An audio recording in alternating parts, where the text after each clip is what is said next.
des avis favorables à cette opération qui trouve tout son sens en termes d'essor industriel et de positionnement au premier rang mondial du secteur aéronautique sur lequel Safran compte se positionner et s'affirmer.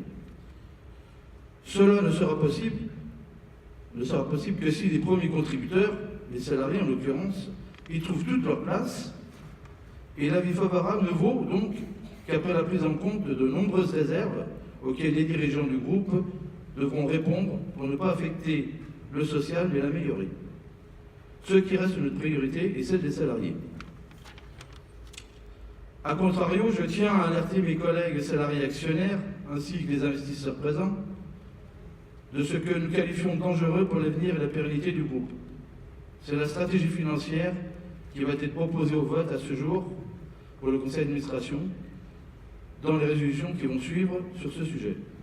Ces stratégies visent à assurer un rendement croissant et attractif par le rachat d'actions et versement de dividendes, avec un retour conséquent aux actionnaires de 2 milliards, même 2,3 milliards maintenant, pour 2019 et de 2,6 milliards en 2020. Cette stratégie trouve rapidement ses limites, ayant même mis en difficulté économique nombre d'entreprises, groupes, et pas des moindres, qui en ont fait les frais. Ce n'est pas la presse spécialisée qui démentira mes propos en faisant elle-même état.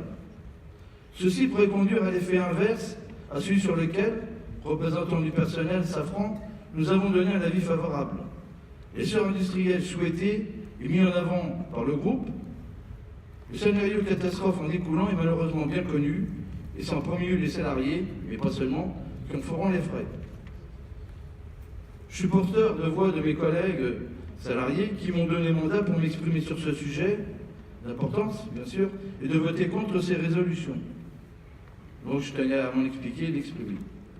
Enfin, pour conclure, je finirai par une question, celle que vous attendez, que je vous adresse, Monsieur le Président et Monsieur le Directeur Général. Comptez-vous reconduire cette pratique de rachat d'actions au-delà de 2020 sans en mesurer les effets pervers et désastreux qui peuvent ainsi en résulter et réduire à néant la grande aventure que le groupe a initiée, où salariés, Safran et Zodiac, et investisseurs doivent y trouver un intérêt commun, sa continuité et sa croissance.